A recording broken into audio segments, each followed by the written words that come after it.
Sa bawat salita at teksto, nagiging tulay ang pagsasalin upang maipabot ang kaalaman, kultura at kwento ng isang bayan sa iba't ibang panig ng mundo. Sa pamamagitan ng pagsasalin, nagiging buhay ang dialogo sa pagitan ng mga wika at kultura. Nung pagsasalin ay ang proseso ng paglilipat ng kahulugan mula sa isang wika patungo sa isa pa.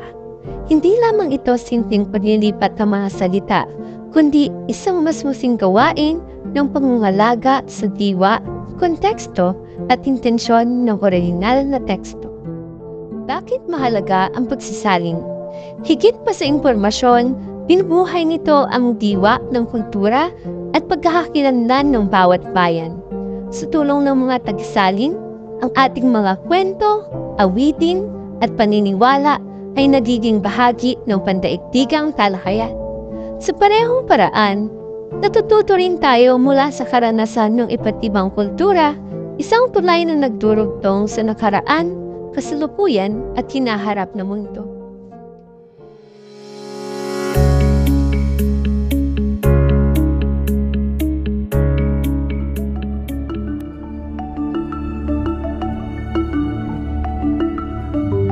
Isang magandang hapon sa inyo. No? Ang mga pamamaraan pagdating sa pagsasalin ay may iba't iba batay ito sa tinatawag natin na pamantayan o pagtingin o pananaw ng isang eksperto. No? Sa panahon ngayon, may mga iba't iba tayong pamamaraan ng pagsasalin. Ilan na rito ay pagsasalin batay sa paggamit ng salita sa salita, adaptasyon, literal na pagsasalin, pagiging masining na pamamaraan at ang makabago ngayon ang isa at trending talaga no, sa lipunan natin, ang paggamit ng artificial intelligence translation.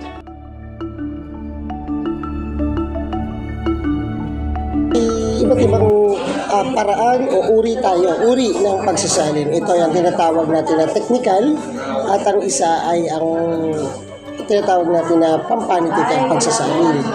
Ang paraang teknikal ay isang literal na ginagamit sa lararan tulad na lamang sa mundo ng literal na paggamit ng advertisement, napapanahon na kung anong tiyak na walang salin sa Pilipino, panghihiram, pumapasok ito na kung saan sinasali na lamang batay sa baybay at pronunciation ito. Hindi katulad sa pampantika na ginagamit ng mga dalubhasa pagdating sa sining, ito ay mas malalim na pamamaraan ng pagsasalin. Maaari hindi literal, gumagamit ito ng idiomatikong pamamaraan ng pagsasalin.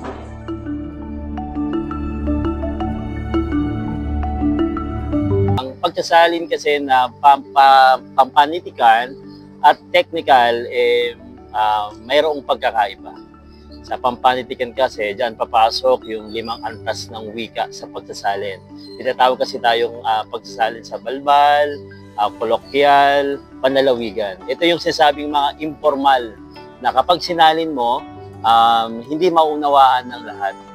Kasi nga, ito yung mga nasa hindi formal na pagsasalin. Pero pagka gumamit ka na ng pagsasalin na pambansa at pampanitikan, ito naman yung mga salita o mga pagsasalin na mas maiintindihan ng lahat.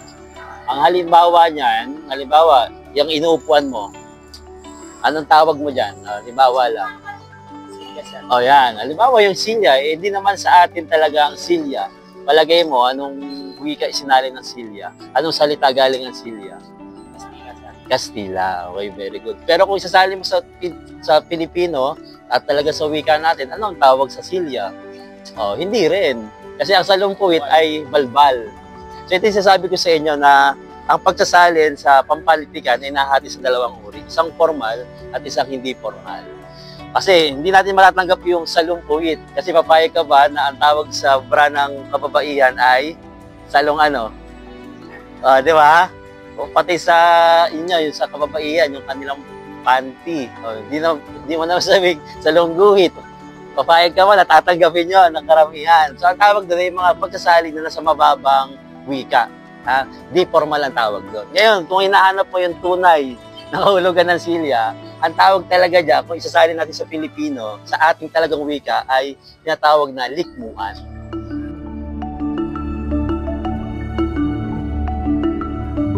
Punta naman tayo sa technical, kanina pampanitikan. Ang pagkasali naman kasi sa technical, may mga wika na hindi na natin pwedeng isalin kasi maaaring magkaroon lamang ng mas malaking kaguluhan or kalituhan. Halimbawa, yung mga bakal or mga elements sa table of elements. For example lang, yung lithium, yung potassium. Ngayon, kung hanapan mo pa yan ng pagsasalin sa Pilipino, mas maaaring magkaroon ng kalituhan. Bakit? Kasi yung mga technical na term ay pinag-aaralan niya sa mas mataas na level. Ngayon, kung isasalin mo pa siya ng lithium, ibabaybay mo, isasalin mo sa sarili mong wika, maaaring malito pa yung mga bata. Kasi nga, kung pinag-aaralan, halimbawa, pag-aaralan ng table of elements, hindi naman magtatagalog yung yung teacher mo sa science. Talagang gagamitin na yung pinaka-general para mas maintindihan ng lahat. Ngayon, yung mga ganyang technical, so tinatanggap yan kasi hindi na natin kailangan isalin ang dahilan para hindi lalo magkaroon ng kalituhan. Ngayon, kung naipahayag mo naman yung wika mo at naintindihan mo naman, so tatanggapin na yon, maaari nang tanggapin iyon nang hindi na isinasalin. Kasi ang layunin lang ng wika ay maintindihan, magkaintindihan kayo. Di ba? Kaya lang hindi natin pwedeng tanggapin yung ibang pagsasalin kasi nga, yun nga, sabi ko kanina, maaaring magkaroon pa ng kalituhan. Kaya kung mapapansin mo, yung mga salitang SIM card, hindi na sinasalin yan. Website, hindi na sinasalin sa Tagalog kasi lalong malilito. So ngayon, kung yun na yung language na yun na yung naiintindihan ng lahat, yun na yung gagamitin.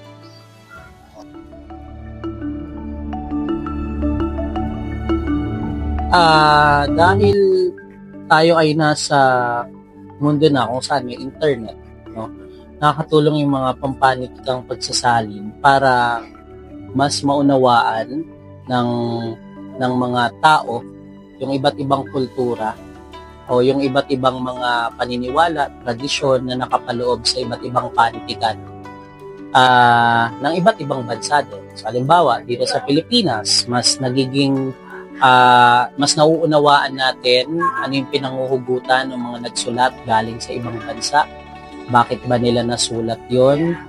Meron ba silang pinagbatayang kultura, tradisyon o paniniwala nila? Para mas maintindihan din natin kung ano yung kanilang paniniwala, kultura o tradisyon. Kaya mahalaga yung pampanitikang pagsasalin.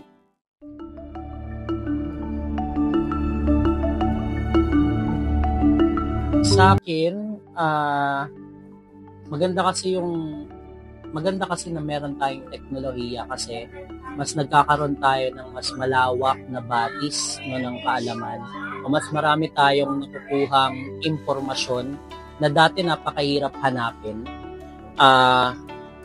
Kung meron tayong teknolohiyang magagamit sa pagsasalin natin, mas magkakaroon tayo ng iba't ibang anggulo, mas magkakaroon tayo ng iba't ibang mga pamamaraan, mas magkakaroon tayo ng iba't ibang hugot, no?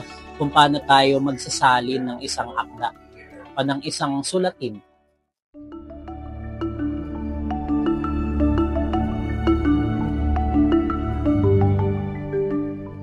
Pagsasalin ay natural sa tao. Kailangan natin ang pagsasalin dahil ito ay pag-usbong sa wika. Kung walang pagsasalin nagaganap o pagbabago, hindi magpapatuloy ang wika. Ang AI ay artificial na intelihente na ginawa ng tao para gamitin sa mas mabilis na pamamaraan ng pagsasalin. Kung tao rin ang gumawa ng pamamaraang ito, natural, tao pa rin ang mangingibabaw pagdating sa pagsasalin at hindi ang artificial intelligence. Ginagamit lamang ang AI bilang bahagi sa mabilis na paraan ng pagsasalin dahil ito ay kailangan. Ngunit kung titignan natin sa mas mabusisi at mas mapamamaraang pagsasalin, kinakailangan pa rin ng tao ito dahil sa emosyon, damdamin, pananaw na kanyang nais ipaloob sa kanyang isasalin. Yan ay masyadong tinutukulan. Kasi may mga AI ngayon na nagsasalin. Ano ba tawag doon? ChatGPT, ayan. Actually, mga bata nga pinagbabawal lang kung gumamit ng ChatGPT kasi may mga salin doon na literal na hindi na isasalin sa wastong pagkakaunawa. Ang isang magandang halimbawa niyan, sinabi ko sa iyo kanina, kung yung upuan, i-ChatGPT mo, lalabas diyan ay silya, upuan, ganun ang lalabas. Pero hindi diyan lalabas yung likmuan. Kasi hindi yung kaya isipin ng computer ng ChatGPT na nauuso ngayon. Maraming hindi kaya ang computer na nagagawa pa ng tao. Isipin natin ang computer kasi kung ano yung salita, doon niya lang isasalin. Pero ang tao, kung ano yung salita, isasalin niya yon base sa maunawaan ng lahat. Hindi nung technical lamang kung ano yung salita niya. Sa aking opinion hindi pa rin mapapalitan ng artificial na katalinuhan yung katalinuhan na pwedeng maibigay ng mga taong nagsasalin talaga. Kasi may mga sulatin tayo na merong mga nakatagong mensahe o kaya naman may mga sulatin tayo na mabibigyan ng tamang kahulugan kung yung magsasalin ay merong nararamdaman o merong emosyon na syempre hindi maibibigay o hindi kayang gawin ng mga artificial na katalinuhan na meron sa kasalukuyan. Ngayon, kung yung mga artificial intelligence na yan, magkakaroon sila ng improvement, di ba? Magkakaroon ng emosyon, damdamin, siguro sa mga pagkakataong yun, posible, pero hindi buo na talagang mapapalitan yung mga tradisyonal na nagsasali. Sa paglipas ng panahon, nagkaroon ng iba't ibang paraan ng pagsasalin, mula sa tradisyonal na paggamit ng diksyonaryo hanggang sa modernong translation software. Patuloy itong nagbabago. Ngunit kahit may teknolohiya, nananatiling mahalaga ang papel ng tao sa pagsasalin.